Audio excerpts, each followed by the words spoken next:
On today's episode of Stories, Rod and I are going to take a virtual trip up to Newman's Ridge in Hancock County, Tennessee to experience melodrama, the rise of a legend, and the width and weight of one of Upper East Tennessee's biggest moonshining legends. This story involves a woman who had 20 children, 4 of whom died in their infancy. And Rod, those who made it to adulthood kind of helped her out in the moonshine business. This woman was no pushover, though. In fact, she often defied the revenuers who came to take her in. Mahala Mullins, also known as Big Haley, was a Melungeon who hailed from Newman's Ridge in Hancock County. And she was noted not only for being a woman moonshiner, but also for her reported size. Mahala Collins was born in 1824, and she was one of 14 children of Solomon Collins and his wife, Jency. Now, Mahala would grow up and later marry Johnny Mullins, who was the son of Irish Jim Mullins, from whom the Newman's Ridge Mullins clan sprang. Say that about 5 times fast. Mahala would give birth to the first of her 20 children at the age of 17. The fighting, killing, and destruction during the Civil War was tough on those who lived on Newman's Ridge, as it was all across the South. Johnny and Mahala's cabin on Newman's Ridge was burned to the ground by Confederate raiders looking for Union soldiers around 1863.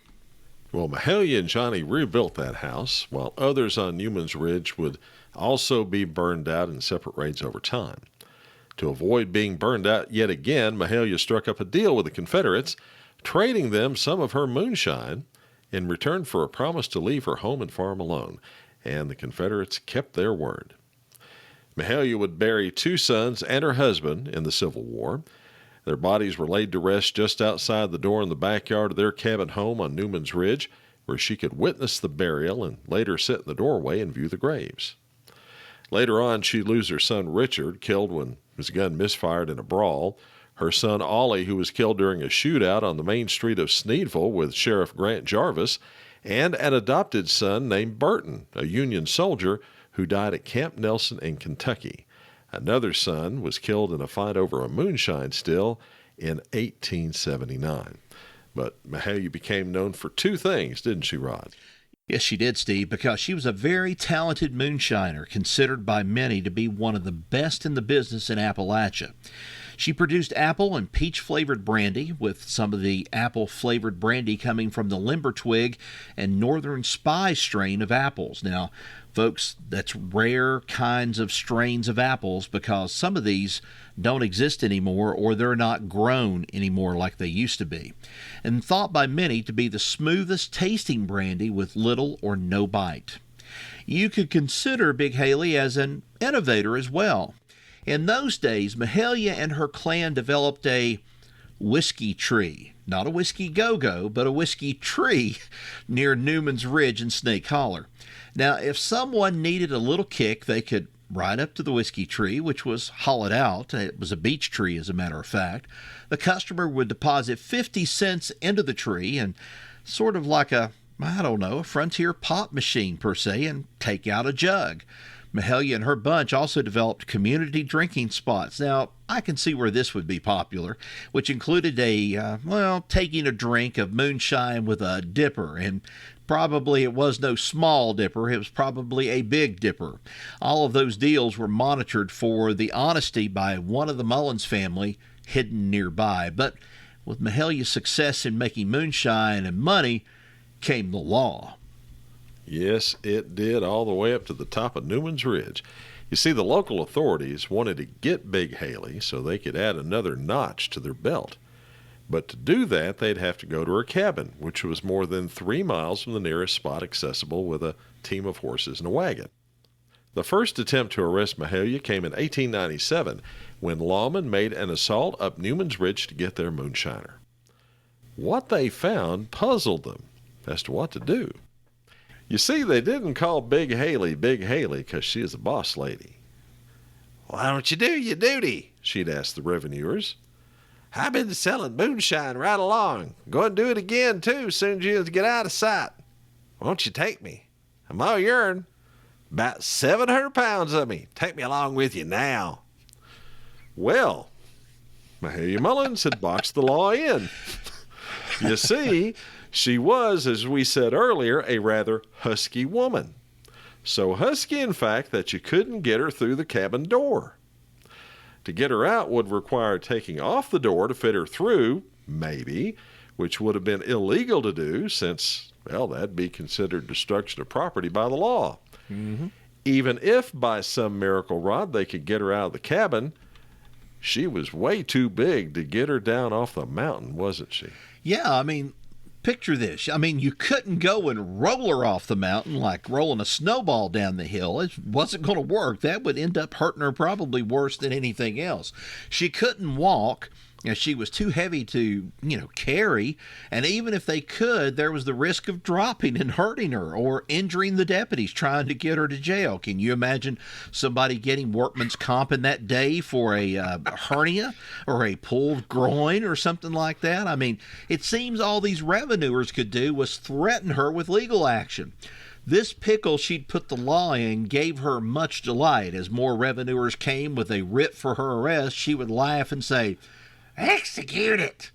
Well, one new sheriff wanted to keep the campaign promise to make life harder on the bootleggers, called on Big Haley with a warrant telling her, "You're under arrest." "Okay," Haley replied, and then she waited to see how the young sheriff planned to get her out of the cabin.